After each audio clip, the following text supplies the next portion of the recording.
Hey, I got all the electrical parts installed. Completely modded.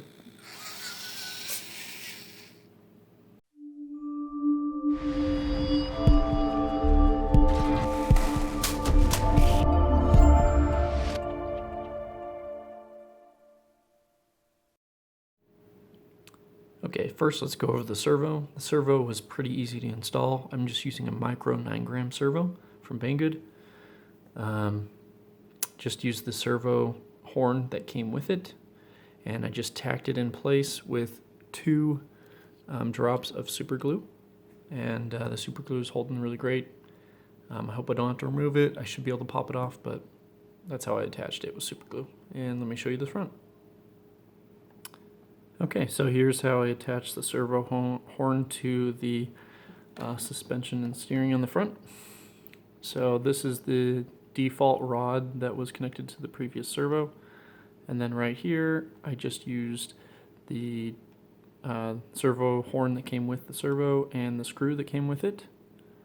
And then basically I took a teeny little drill bit and I drilled out the 3 bottom holes, and then for the best range of motion, I connected it to the bottom hole here.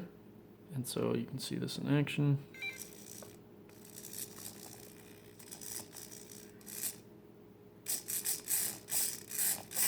So yeah, works really well. Okay, so after covering the micro steering servo, let's go ahead and talk about the other components. I took off all the body panels, so now it's just the frame, transmission, axles, things like that. So first thing we'll talk about here is the receiver. This is a 6-channel FlySky receiver. It's the Park Fly edition, so it uses less power, and the case comes off, so you can decase it. It takes up less space. Not sure if I'll do that yet. So when you hook up the receiver, you're going to want to plug the steering servo into channel 1. You're going to plug the motor ESC wire into channel 3, and you're going to plug the 2-speed transmission servo into channel 6.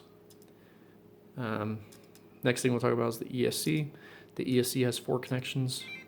I basically plugged, the first thing is the power switch. I desoldered the cables that came with the original power switch on the ESC and soldered them to the power switch that goes on the truck. Just has a little bit better fit to it. The next thing coming off is the wire that goes to the receiver. So that in turn powers the receiver and controls the motor. So that is hooked up again to channel 3 for the settings that I have currently. The next connection that you're going to have is for the motor. And the final connection is for the battery. So those 4 connections will get you hooked up with the ESC, and it will function properly. The next thing we can talk about is the motor, and do a little bit of demo on the 2-speed transmission. So you can see when I flip the switch for channel 6, that's gear 2, and that's gear 1. So let's go ahead and turn it on a little bit. So this is low gear. Okay, and we'll do gear 2.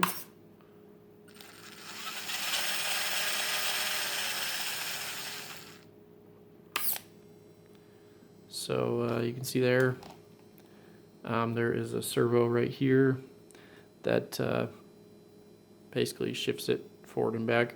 There was a little teeny knob right here that I had to cut off with an X-Acto knife, because when this tried to move back, it got stuck on it. So you might have to look at that if you're not having smooth shifting when you do this install.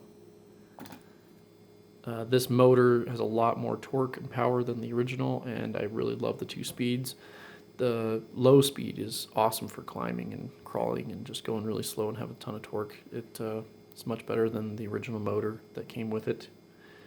And the last thing we'll talk about is the battery. So I have a lot of 18650 lithium-ion batteries, so I just decided to make a 2-cell lithium-ion battery. This is 7.4 volts, so it's 2 18650s in series. Each of these batteries has 2600 milliamps, so should give me a lot longer run time than the original 600 milliamp hour battery that came with the truck. So you can see that you can get this up and working fairly simple. You just need a receiver, steering servo. This is a micro 9 gram. The ESC, you can use the stock motor and transmission and everything, but I wanted to upgrade it. And then also the batteries. You'll need a battery to run this setup.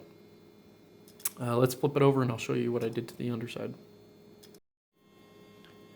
Okay, so when you want to upgrade the motor and transmission, you're going to have to do a couple things. First thing, you want to remove the screws on each side of the motor, and then this whole thing will just come right out. Once it comes out, it's a lot easier to work on because these axles just slide right off, and you'll have just 2 axles sitting left that you'll need to remove. The first ones are pressure fitted, so you just basically take a screwdriver like this, and you just pry it off. The 2-speed motor did not come with pressure fitted axle nubs, I guess you'd call them. They were actually slots. So I did 2 things to see how it would work.